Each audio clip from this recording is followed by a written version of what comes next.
Hello, Philip with Schumann Projects here, and today we're going to talk about fonts and the shaper origin. One of the reasons I was really excited to get a CNC was be able to make precision cuts for making signs, fonts, things like that.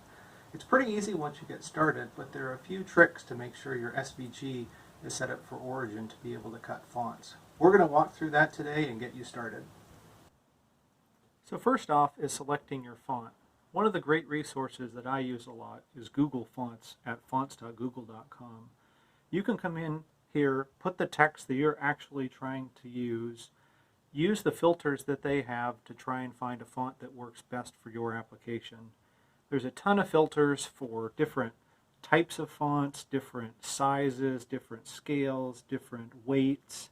And so you can use the filters that they have to try and narrow down something for your application.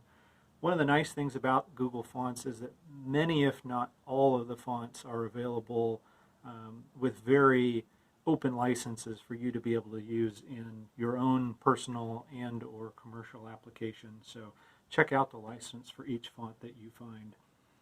For this example, we're going to pick a script font because that's going to demonstrate a number of the things that we actually have to do to make sure our font is set up correctly for origin. So I've got one I like here. I'm going to go ahead and download it to my computer, save it on the hard drive someplace.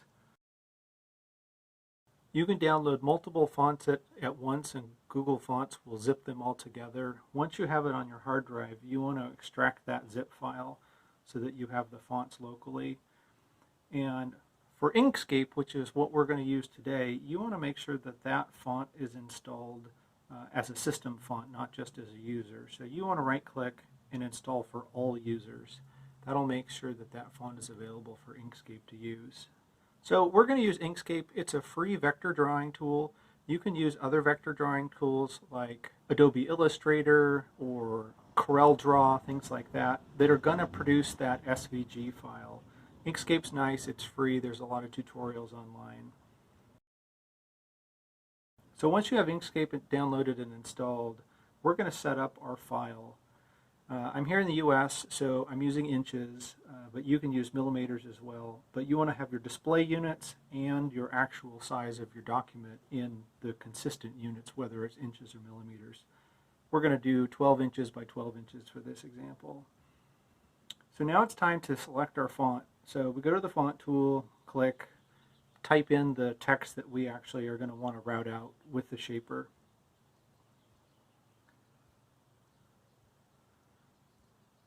Select your text and find the font that you've downloaded or installed that you want to cut, and then apply.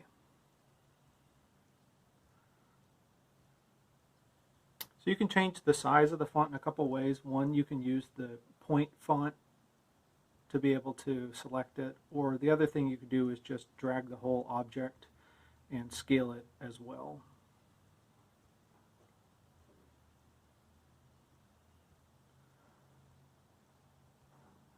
So now right now our text here is still a font object in Inkscape.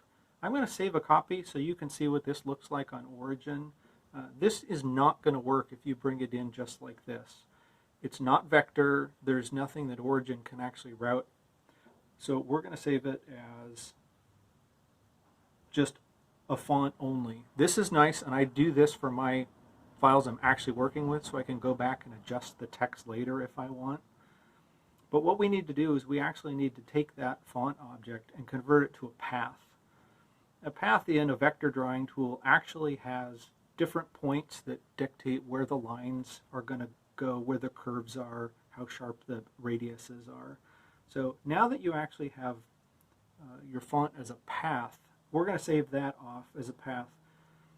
If you have a regular font that has no overlapping letters, that's fine for origin. With this example, because it's a script and you see some of those letters actually overlap with each other, that becomes a problem when we want to go do an outline.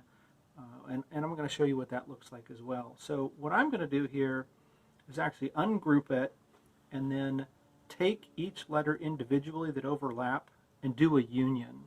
That's going to create one single object, one single path, And so if I do an outline cut or an outline trace, each of those letters aren't being treated as an individual letter, just as one single path altogether. So we'll do that for the second word. Now you can see if I edit it as a path, it's all one piece and there isn't any problem with the other letters.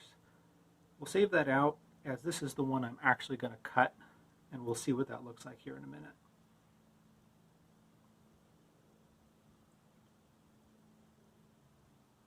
Alright, so the first one I'm going to load is the one that's just a font. So Inkscape can open it, it looks the same. You actually see here in Shaper it has my text, but it can't load it in. It wasn't the right font because Shaper has no concept of TrueType fonts from Windows. Now we're going to load the second one, which is the individual letters. You can already start to see the tails of some of those letters that overlap with each other are actually going to be a problem when we go to cut. So if I wanted to trace it, those would go over. If I wanted to do an outline cut, I would actually have pieces missing out of each of those. So for any fonts that overlap, this is not a good way to go. So finally what we'll do, this is the one where the path was unioned, and so each thing is one contiguous path. Now you can see there isn't any overlapping letters.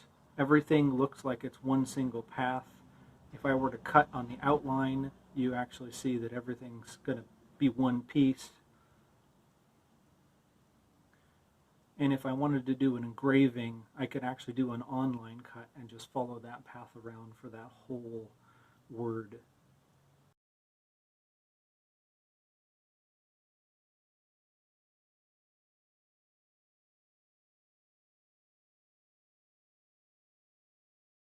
Well, I hope this was helpful for you. Make sure you share the projects you're working on. We love to see what you're doing. Thanks, and we'll see you in the next one.